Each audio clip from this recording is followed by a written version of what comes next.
నమస్తే. ఈరోజు మార్నింగ్ నిన్న నైట్ నుంచే అలారం లేస్తున్నారు, సైరన్ లేస్తున్నారు. ఈరోజు మార్నింగ్ ఒక అరగంట కుబేట అందరిని దద్దరిల్లిచ్చేశారు. దగ్గరగా 300 200 మిసైల్స్ వదిలారంట. మరి డ్రోన్స్ కూడా 200 ఎంత వదిలారంట. మొత్తం అన్నీ పైన పేలిపోయినాయి. అంత ఎందుకు, తెల్లారుజామున 4 గంటలకి 4 గంటలకు కూడా అలాగే పేలినాయి. అలాగే మధ్యాహ్నం కరెక్ట్గా 2:30 3 ఆ టైంకి పేలినాయి. ఒక 12 పేలినాయి, పైన పేలినాయి. ఆ పేలిన అది ఐరన్ ఉంటుంది, ఇనుము ఉంటుంది కదా ఐరన్, అది వచ్చి ఒక రేంజ్ రోవర్ కారు మీద పడితే అలా దిగిపోయింది. అదే మనిషి మీద పడితే ఎలా ఉంటుంది చూడండి, ఇక్కడ పడితే కిందకి వచ్చేద్ది డైరెక్ట్. అలా ఉంది. పడట్లేదు కానీ పైన పేల్చేస్తున్నారు. ఏ భయం ఏం లేదు, అంతా బాగానే ఉంది.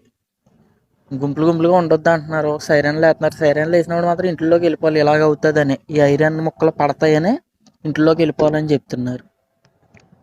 అది